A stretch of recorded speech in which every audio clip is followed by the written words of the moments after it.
Toward the mid-19th century, several factors contributed to a questioning and rejection of the grammar translation method.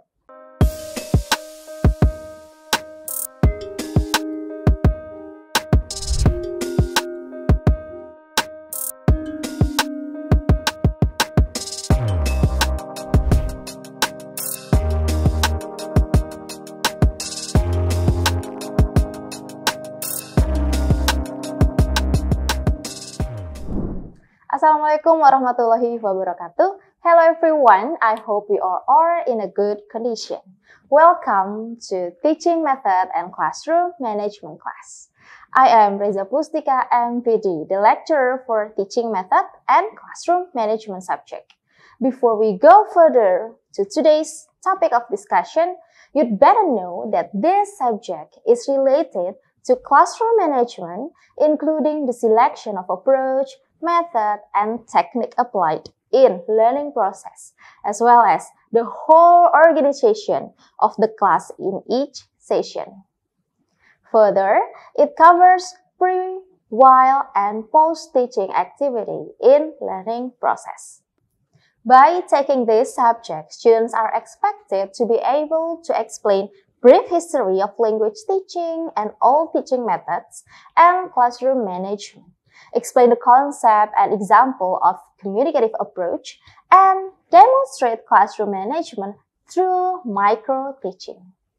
To be more specific, by watching this learning video, you are expected to be able to understand history of language teaching. The source for this learning video are taken from Richard Jackson 2014. The title is Approaches and Methods in Language Teaching. History of Language Teaching.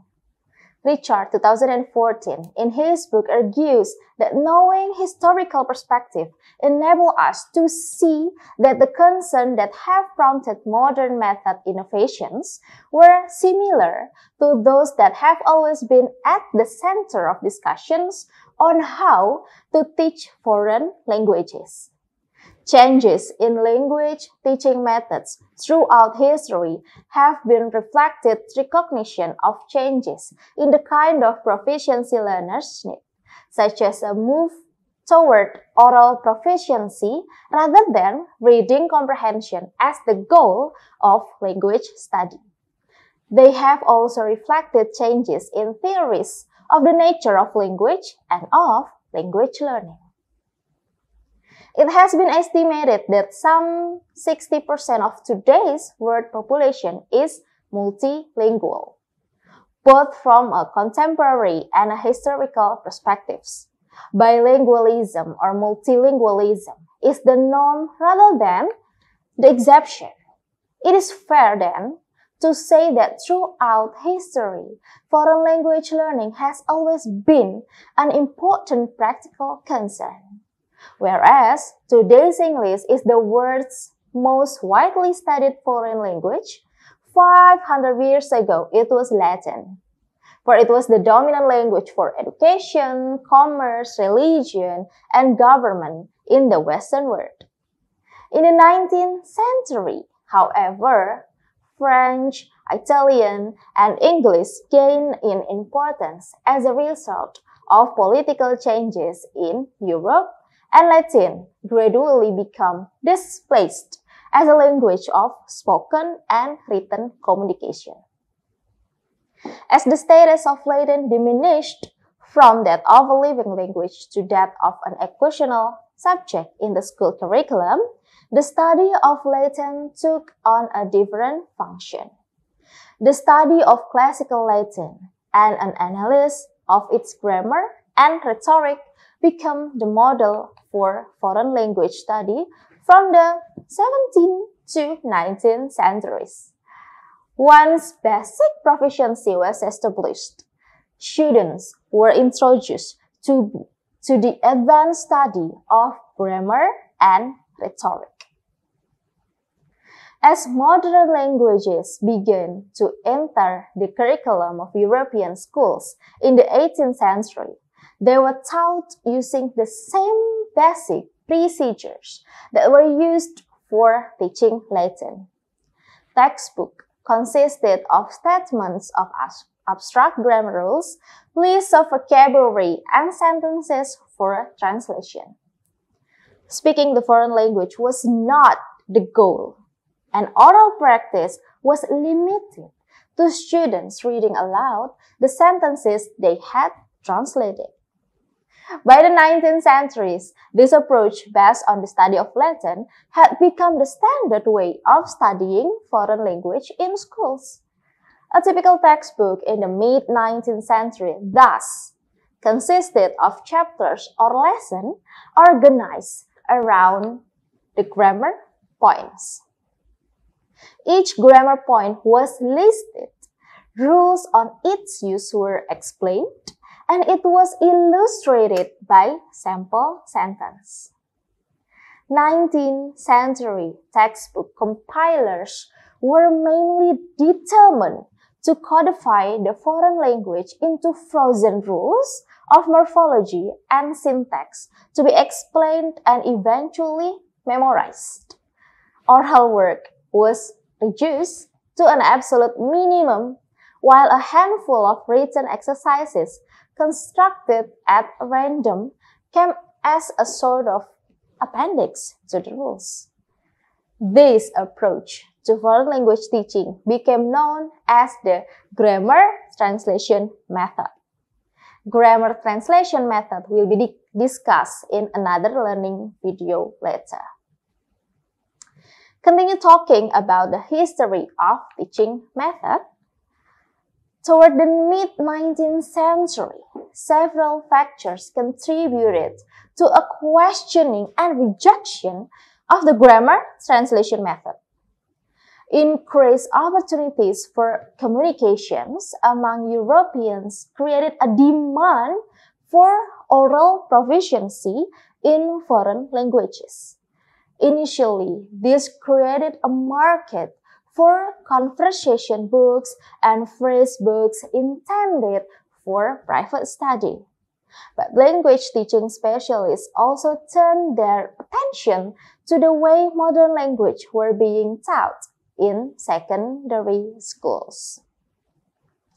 The Frenchman C. Marcel, 1793 until 1896, referred to child language learning as a model for language teaching, emphasized the importance of meaning in learning, proposed that reading be taught before other skills, and tried to locate language teaching within a broader educational framework.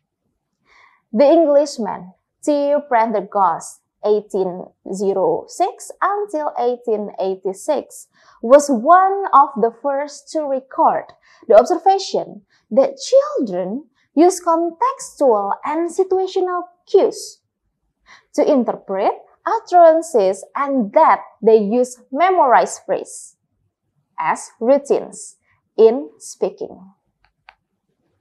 He proposed the first structural syllabus, advocating that learners be taught the most basic structural patterns occurring in the language.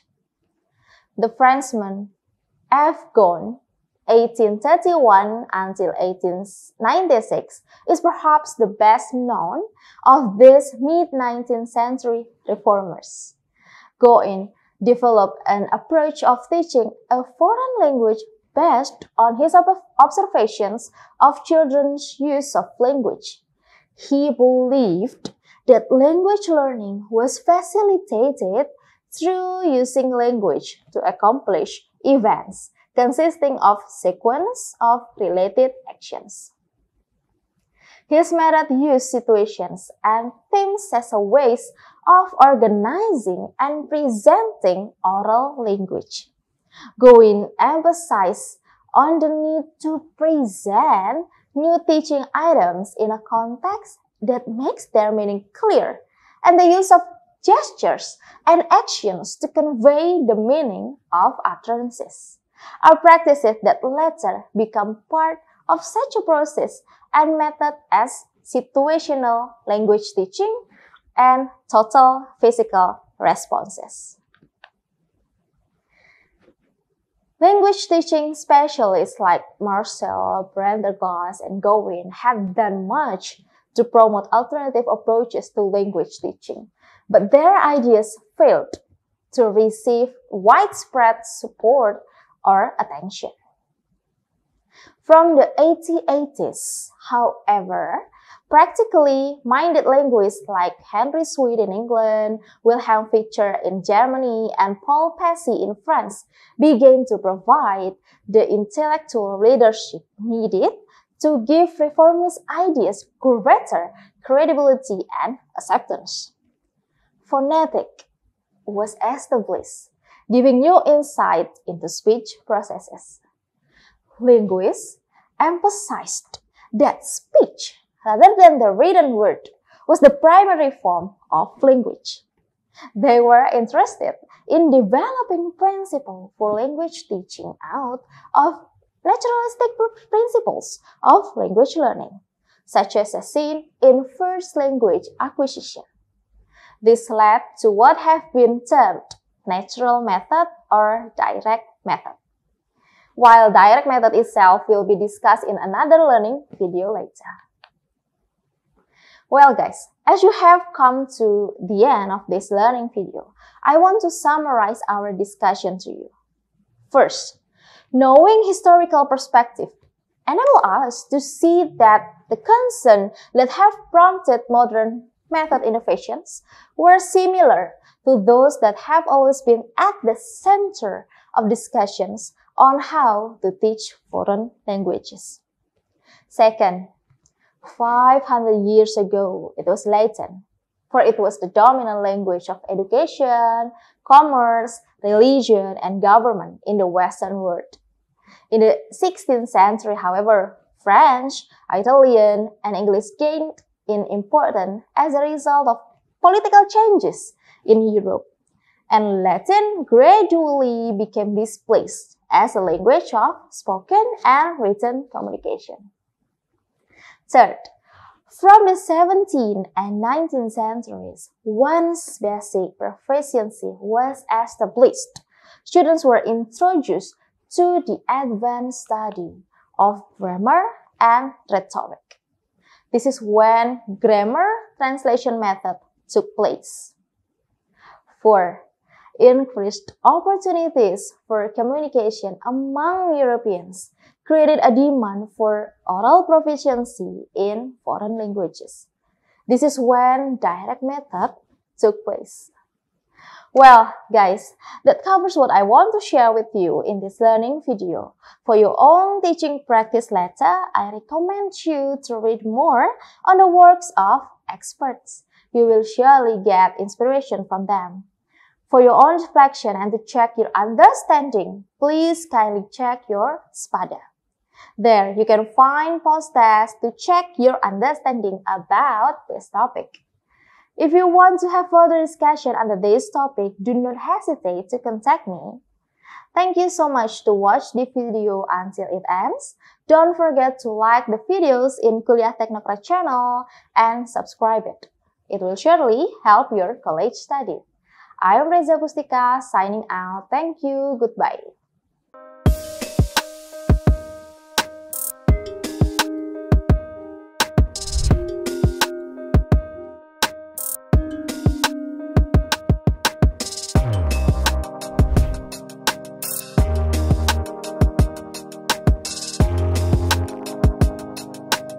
Terima kasih sudah menyaksikan video pembelajaran ini. Jangan lupa like, komen dan subscribe, serta nyalakan tanda loncengnya agar kalian tidak ketinggalan informasi update lainnya.